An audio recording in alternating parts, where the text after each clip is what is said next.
Breaking news చూస్తున్నాం. Chhattisgarh encounter లో 5గురు మావోయిస్టులు మృతి చెందారు. నారాయణపూర్ జిల్లా సోన్పూర్ పిఎస్ పరిధిలో ఈ సంఘటన జరిగింది.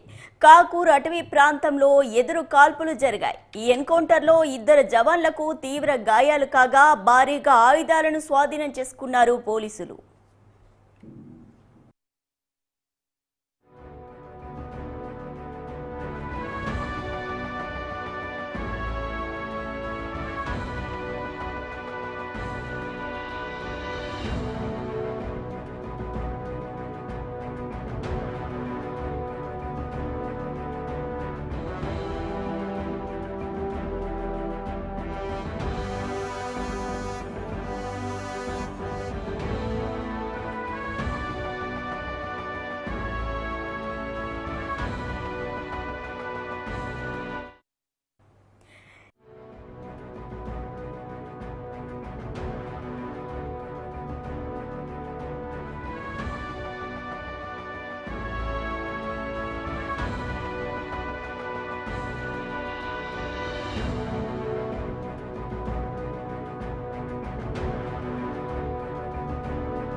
ఛత్తీస్గఢ్ ఎన్కౌంటర్ లో 5గురు మావోయిస్టులు మృతి చెందారు. నారాయణపూర్ జిల్లా సోన్పూర్ పిఎస్ పరిధిలో ఈ సంఘటన జరిగింది. కాకూర్ అటవీ ప్రాంతంలో ఎదురు కాల్పులు జరిగాయి.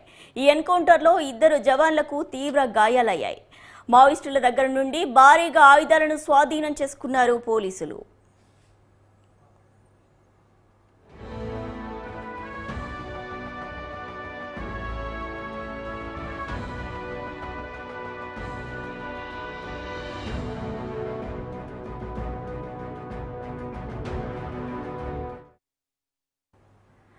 ఇదే అంశానికి సంబంధించి మరిన్ని డీటెయిల్స్ మా ఇన్పుట్ రాజమౌళి అందిస్తారు. రాజమౌళి చెప్పండి, ఛత్తీస్గఢ్ లో జరిగినటువంటి ఎన్కౌంటర్ కి సంబంధించి డీటెయిల్స్ ఏంటి?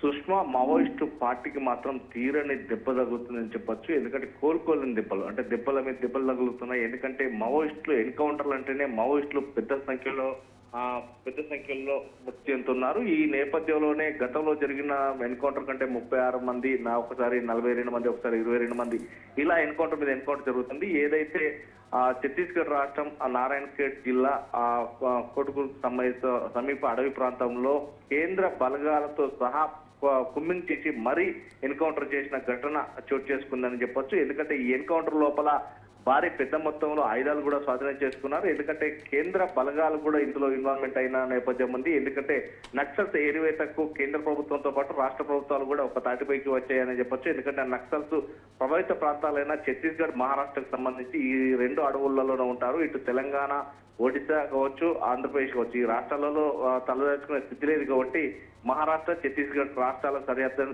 దట్టమైన అడవి ప్రాంతం కాబట్టి ఆ ఛత్తీస్గఢ్ అడవుల్లోనే నివసిస్తున్నారు. ఈ మొత్తం మీద పారామిలిటరీ దళాలతో పాటు బాస్కోబ్రా, బ్లాక్ దళాలతో పాటు అక్కడ చేరుకున్నాయి. ఒక్కసారిగా కాల్పులు జరుపుతున్న నేపథ్యం సుమారుగా 25 మంది నక్సల్స్ ఉన్న గ్రూప్ లో 5గురు మాత్రం మృతి చెందినట్టుగా తెలుస్తుంది. ఎందుకంటే కేంద్ర కమిటీ సభ్యులు అంతా సమావేశమై చర్చించుకుంటున్నారనేది పక్కా సమాచారం మేరకు వెళ్ళినట్టుగా తెలుస్తుంది. ఈ నేపథ్యంలోనే 5గురు మావోయిస్టులు మృతి చెందగా 2 జవాన్లకు కూడా గాయాలైన పరిస్థితి ఏర్పడ్డది. ఈ 5గురు మృత్యువాటం పడ్డ నేపథ్యంలో కేంద్ర కమిటీ సభ్యులు మాత్రం ఎవరు లేరు అనేది మాత్రం స్పష్టం అవుతుంది. ఎందుకంటే కేంద్ర కమిటీ సభ్యులు చాకచక్యంగా తప్పించుకున్నారు. వాళ్ళు ఎక్కడున్నా కానీ జల్లెడపడుతున్నారు. మొత్తం మీద కేకారణ్యం లోపల మాత్రం చీమ చిటుక్కుమంటే కూడా వినబడే అటువంటి అరణ్యం లోపల మాత్రం పోలీసులు ఇటు 7 బృందాలుగా విడిపోయి అక్కడ జల్లెడపడుతున్నా తెలుస్తుంది. మొత్తం మీద మావోయిస్టులకు మాత్రం తీరని లోటు మాత్రం భర్తీ చేసుకోవడానికి లేకుండా పోయిందని చెప్పొచ్చు. ఎందుకంటే ఈ గత 2 నెలలుగా జరుగుతున్న సంఘటనలో మాత్రం మావోయిస్టులకు మాత్రం పెద్ద సంఖ్యలో మాత్రం మృత్యువాత పడుతున్నట్టుగా మనకు తెలుస్తుంది.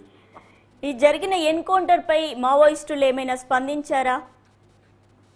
పుష్ప లేదు, ఇప్పటి వరకైతే అలాంటిది ఏం లేదు. ఎందుకంటే మావోయిస్టులు మృతి చెందిన నేపథ్యంలోనే ఎవరెవరు చనిపోయేది అనేది అంటే ఈ ఎన్కౌంటర్ జరిగిన తర్వాత దాని మీద ఆధారాలు సేకరించి పూర్వాపరాలు పరిశీలించిన తర్వాతనే మావోయిస్టులు కేంద్ర కమిటీ సభ్యులైనటువంటి వ్యక్తులు వారి లేఖను విడుదల చేస్తారు. ఎవరెవరు చనిపోయారు, వారి స్వస్థాలయాలు ఎక్కడ ఉంటాయి, ఆ ఎన్కౌంటర్ ఎలాంటి ఎన్కౌంటర్, బూటకప్ ఎన్కౌంటరా లేదంటే ఎన్కౌంటరా, అది ఎలా వచ్చారనేది మాత్రం మావోయిస్టులు లేఖను విడుదల చేస్తారు. కానీ ఇది జరిగినాక 24 గంటలకు కానీ లేదంటే 48 గంటల లోపు మాత్రం మావోయిస్టులు లేఖను విడుదల చేయడం మాత్రం ఆనవాయితీగా వస్తుంది.